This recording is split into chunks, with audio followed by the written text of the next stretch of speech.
नमस्कार साथियों, सौरभ क्लासेस अकबरपुर के इस YouTube चैनल पर आप सभी का बहुत बहुत स्वागत एवं अभिनंदन है। तो हम सब आज की कक्षा में जनरल साइंस में जीव विज्ञान के अंतर्गत 15 प्रश्नों पर आप सबसे डिस्कशन करेंगे। 15 प्रश्नों की सारगर्भिक व्याख्या आप सबके सामने लेकर हम उपस्थित हुए हैं। तो चलेंगे, शुरुआत करेंगे आज के पहले प्रश्न की। तो पहला प्रश्न आप सबके सामने रखें। इसके पहले आप सबसे एक निवेदन है कि आप सब क्लास जब भी आपको मिले तो क्लास को कम से कम आप शेयर कर दें, अपने जो दोस्त हैं उन तक शेयर करें, पढ़ने वाले विद्यार्थी हैं जो आपके संपर्क में हैं उनके पास शेयर करें, जिससे कि वो भी इन कक्षाओं का लाभ ले सकें। तो चलते हैं, हम सब शुरुआत करेंगे आज के पहले प्रश्न का। पहला प्रश्न कह रहा है कि पहला प्रश्न है कि शरीर की सबसे मजबूत अस्थि कौन सी है? शरीर की सबसे मजबूत अस्थि कौन सी है? तो साथियों आप सब बताने का प्रयास करिएगा। शरीर की सबसे मजबूत अस्थि जो है वो कौन सी अस्थि है? तो वो है आपकी मैंडिबल। उसका नाम क्या है? मैंडिबल। मैंडिबल जो है ये आपकी जो टुड्डी है, यही क्या है? यही हमारी मैंडिबल नामक अस्थि है। जबड़े की जो अस्थि होती है इसे मैंडिबल कहते हैं। ये हमारे शरीर की सबसे मजबूत अस्थि है, सबसे मजबूत अस्थि है। सबसे बड़ी अस्थि हमारी क्या है? हमारी जांघ की फीमर सबसे लंबी अस्थि है, और सबसे छोटी अस्थि जो है वो हमारे कान की स्टेपीज है। चलते हैं अगले प्रश्न की तरफ। अगला प्रश्न है, आपको ध्यान देना है, आपको ध्यान देना है दूसरे प्रश्न की तरफ जो है। दूसरा प्रश्न क्या कह रहा है? दूसरा प्रश्न कह रहा है कि कोशिका का नियंत्रण कक्ष किसे कहते हैं? आपको ध्यान देना है। कोशिका का नियंत्रण कक्ष, कोशिका का नियंत्रण कक्ष, नियंत्रण कक्ष। तो आप ध्यान देंगे तो आपको खुद अपने आप पता चल जाएगा कि कोशिका का नियंत्रण कक्ष किसे कहते हैं। तो कोशिका का नियंत्रण कक्ष कहते किसे हैं? ध्यान आपको देना है। उसे केंद्रक को कोशिका का नियंत्रण कक्ष कहते हैं। इसे न्यूक्लियस के नाम से भी इंग्लिश में जाना जाता है। किस नाम से जाता है? न्यूक्लियस के नाम से जाता है। न्यूक्लियस के नाम से जाना जाता है। आप सबको ध्यान देना है, न्यूक्लियस के नाम से जाना जाता है। आगे आइएगा, अगला जो हमारा प्रश्न है तीसरा, उस तीसरे प्रश्न पर जो है आप सब से वार्ता करते हैं। पहला, अब जो तीसरा प्रश्न आपका है वो है कि प्रोटीन पाचक एंजाइम कौन सा है? क्या है? प्रोटीन पाचक एंजाइम। प्रोटीन पाचक एंजाइम आपको बताना है कि कौन सा एंजाइम ऐसा है जो प्रोटीन का पाचन करता है। किसका पाचन करता है? तो प्रोटीन का पाचन करता है। तो प्रोटीन का पाचन करने वाले एंजाइम का नाम है पेप्सिन। क्या नाम है? पेप्सिन नामक एंजाइम जो होता है वो किसका? वो प्रोटीन का पाचन करता है। आगे आते हैं चौथे प्रश्न की तरफ हम सब बढ़ेंगे। आज की क्लास का हमारा जो चौथा प्रश्न है उस चौथे प्रश्न पर वार्ता करेंगे। आमाशय में भोजन कितने घंटे तक रहता है? आप सब बताने का प्रयास करिएगा कमेंट करके जो है, आमाशय में भोजन कितने घंटे तक रहता है? ध्यान आपको देना है। आमाशय में जो भोजन है वो 4 से 5 घंटे तक रहता है। 4 से 5 घंटे तक, 4 से 5 घंटे तक, 4 से 5 घंटे तक हमारे आमाशय में भोजन रहता है। ठीक है, आगे चलते हैं। और इस दौरान जब भोजन हमारे आमाशय में पहुंचता है तो उस आमाशय में, इस चक्की में गेहूं की पिसाई होती है, उसी प्रकार से हमारे आमाशय में उसकी क्या होती है? मंथन का कार्य होता है। मंथन का मतलब होता है तोड़ने का, पीसने का कार्य जो है वो हमारा आमाशय करता है। उसको छोटे छोटे टुकड़ों में तोड़ करके फिर जो है छोटी आंत की तरफ जो है भेजने का कार्य करता है। आइएगा आइएगा हमारा जो पांचवा प्रश्न है, पांचवा प्रश्न है शरीर का सैनिक WBC, शरीर का सैनिक किस WBC को कहा जाता है? आपको प्रश्न ध्यान से देखना है। शरीर का सैनिक, शरीर का सैनिक, शरीर का सैनिक, सैनिक किस WBC को कहा जाता है? ध्यान आपको देना है, किस WBC को कहा जाता है। तो आपको इस प्रश्न की तरफ ध्यान देना है कि हमारा जो WBC कौन सा ऐसा WBC है जो हमारे शरीर के लिए सैनिक का कार्य मतलब रक्षक का कार्य करता है। तो वो है न्यूट्रोफिल्स। उसका नाम क्या है? उसका नाम है न्यूट्रोफिल्स। न्यूट्रोफिल्स कहते हैं उसे, या उसे हिटोफिल्स कहते हैं, या उसे हिटोफिल्स कहते हैं। ठीक है ना? क्या कहते हैं? हिट्रोफिल्स। ध्यान दीजिएगा, हिट्रोफिल्स। ठीक है, न्यूट्रोफिल्स या हिट्रोफिल्स। आगे आइएगा, आगे चलते हैं। हमारा जो पांचवा प्रश्न है, पांचवें प्रश्न के बाद हम सब छठवें प्रश्न की तरफ बढ़ेंगे साथियों। जो हमारा छठवां प्रश्न है, उस छठवें प्रश्न पर हम सब वार्ता करेंगे। तो देखिएगा, जो हमारा छठवां प्रश्न है वो क्या कह रहा है? छठवां प्रश्न कह रहा है कि मनुष्य के शरीर की सबसे छोटी ग्रंथि कौन सी है? ठीक है ना? मनुष्य के शरीर की सबसे छोटी ग्रंथि आपको बताना है। तो मनुष्य के शरीर की जो सबसे छोटी ग्रंथि है, ठीक है ना, वो क्या है आपका? सबसे छोटी ग्रंथि कौन सी है? तो मनुष्य के शरीर की सबसे छोटी ग्रंथि जो आपकी पीनियल है, पीनियल ग्लैंड्स, जिसे पिट्यूटरी ग्लैंड्स भी कहते हैं।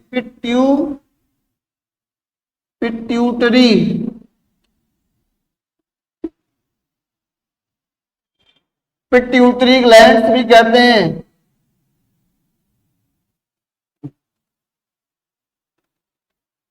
क्या कहते हैं? पिट्यूटरी ग्लैंड्स भी कहते हैं। पिट्यूटरी ग्लैंड्स कहते हैं, या इसे मास्टर ग्रंथि के नाम से भी जाना जाता है। मास्टर ग्रंथि के नाम से भी जाना जाता है। आपको ध्यान देना है, किसके नाम से जाना जाता है? इसे मास्टर ग्रंथि के नाम से भी जाना जाता है। आगे देखते हैं।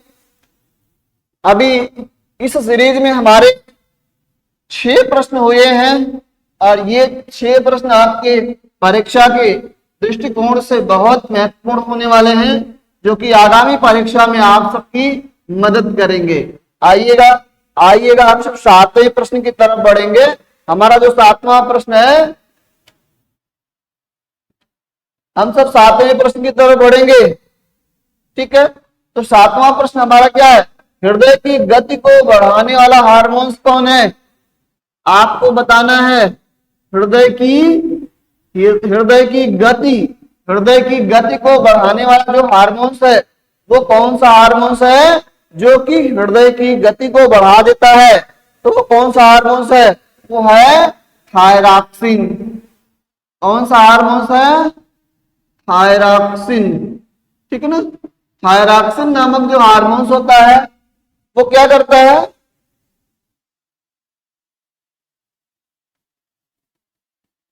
थायरॉक्सिन नामक जो हार्मोन्स होता है, वो हमारे हृदय की गति को बढ़ा देता है।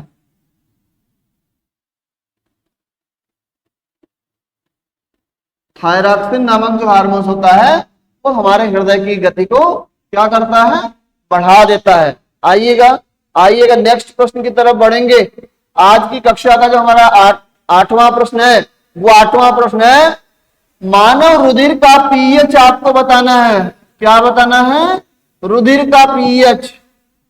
मानव रुधिर का पीएच कितना होता है? तो साथियों 7.4 रुधिर का पीएच होता है। कितना होता है? 7.5 रुधिर का पीएच होता है। आई बात समझ में? आगे चलते हैं, आगे चलते हैं। जो हमारा 9वां प्रश्न है, उस 9वें प्रश्न में वार्ता करेंगे। रक्त का शुद्धिकरण होता है या रक्त का शुद्धिकरण का केंद्र किसे कहते हैं? रक्त का शुद्धिकरण, ध्यान आपको देना है। रक्त का शुद्धिकरण, तो आपको बताना है कि रक्त का शुद्धिकरण कहाँ होता है या रक्त के शुद्धिकरण का केंद्र कौन है। तो रक्त के शुद्धिकरण का केंद्र है आपका क्या? आपका किडनी, किडनी या जिसे हम वृक्क के नाम से जानते हैं, किडनी या वृक्क के नाम से या गुर्दे के नाम से जाना जाता है। किडनी, वृक्क या गुर्दा, ये क्या है? ये रक्त का शुद्धिकरण करते हैं या इन्हें रक्त का शुद्धिकरण करने का केंद्र के नाम से भी जाना जाता है। चलिएगा हम सब 10वें प्रश्न की तरफ बढ़ेंगे। आज की जो हमारी कक्षा है, उस कक्षा का जो 10वां प्रश्न है, ध्यान से सुनिएगा कि मानव शरीर में खून के शुद्धिकरण की प्रक्रिया को क्या कहा जाता है? मानव शरीर में खून के शुद्धिकरण की प्रक्रिया को क्या कहा जाता है? आप सब कमेंट करके जरूर बताइएगा। इस प्रक्रिया को हम क्या कहते हैं? इस प्रक्रिया को हम डायलिसिस कहते हैं। क्या कहते हैं? इस प्रक्रिया को हम डायलिसिस कहते हैं। डायलिसिस, ठीक है ना? क्या कहते हैं साथियों? इस प्रक्रिया को हम डायलिसिस कहते हैं। और जिस यंत्र द्वारा कभी आवश्यकता पड़ती है, यदि किडनी खराब हो गई और रक्त का शुद्धिकरण करना होता है, उसे हम क्या कहते हैं? उसे हम डायलाइजर के नाम से जानते हैं। और जब भी किसी व्यक्ति की किडनी खराब होती है तो हम डायलिसिस कराने के लिए जाते हैं। ठीक है, आइएगा नेक्स्ट 11वां प्रश्न आप सबके सामने है।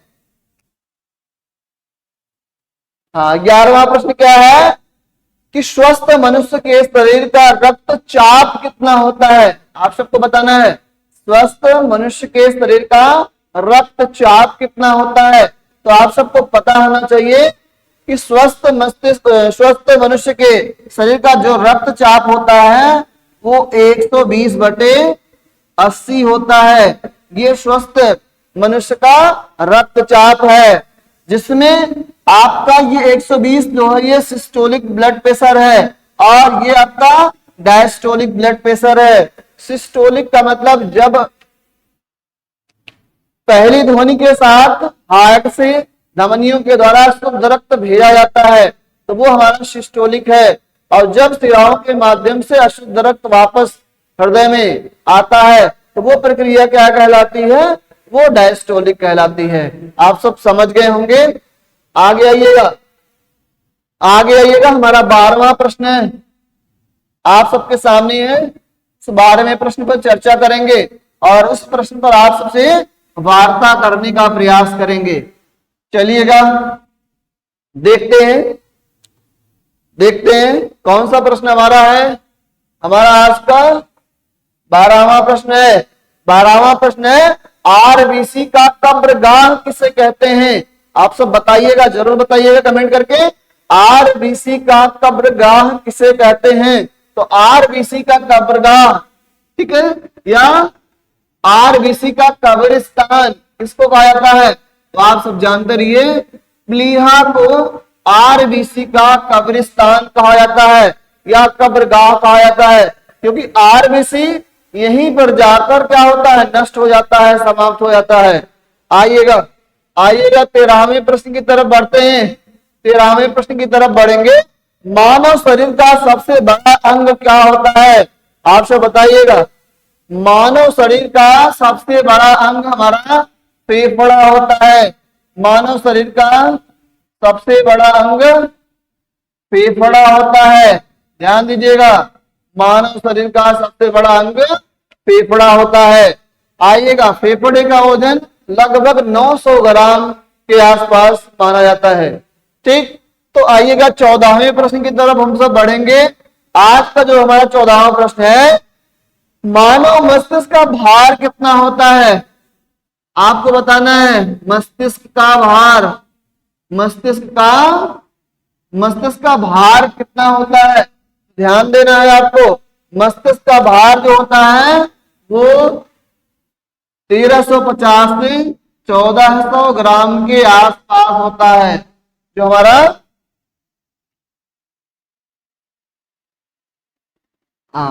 तो 1350 से 1400 ग्राम के आसपास हमारा जो मस्तिष्क का भार होता है। ठीक है, आगे आइएगा। आगे हमारा 15वां प्रश्न आप सबके सामने है। 15वां प्रश्न है, कौन सा रक्त समूह या रक्त वर्ग सर्वग्राही है? कौन सा रक्त वर्ग या रक्त समूह क्या है? सर्वग्राही है। सर्वग्राही का मतलब होता है कि जो सबसे रक्त ले सके। तो आपको ध्यान देना है, आपका जो ए और बी है, ए और बी ये सर्वग्राही रक्त वर्ग कहलाते हैं। ये रक्त सबसे ले सकते हैं, सबसे ग्रहण कर सकते हैं और देने के लिए केवल अपने वर्ग को ही रक्त दे सकते हैं। अर्थात ए बी जो होता है वो ए बी को ही रक्त दे सकता है। अगर ए बी पॉजिटिव है तो ए बी पॉजिटिव को, ए बी निगेटिव है तो ए बी निगेटिव को दे सकता है, और ये किसी को रक्त नहीं दे सकते हैं। उसी प्रकार से यदि कहा जाए कि कौन सा रक्त वर्ग सर्वदाता के नाम से जाना जाता है, सर्वदाता का मतलब वो सबको दे सकता है लेकिन सबसे ले नहीं सकता है। तो वो आपका कौन सा है? वो जो रक्त वर्ग होता है वो रक्त वर्ग सर्वदाता कहलाता है। ठीक है ना, ये सबको डोनेट कर सकता है, मतलब सबको दे सकता है लेकिन सबसे ले नहीं सकता। ले किससे सकता है? केवल उसे ले सकता है। तो हम आशा करते हैं कि आज की जो हमारी ये कक्षा है आप सबको बहुत ही पसंद आएगी, और जितने भी प्रश्न हमने आपको बताए हैं वो आपकी परीक्षा में आए, ये हम आशा करते हैं। और ऐसे ही महत्वपूर्ण प्रश्नों की श्रृंखला के साथ आप सबके सामने फिर से हाजिर होंगे। तब तक के लिए धन्यवाद।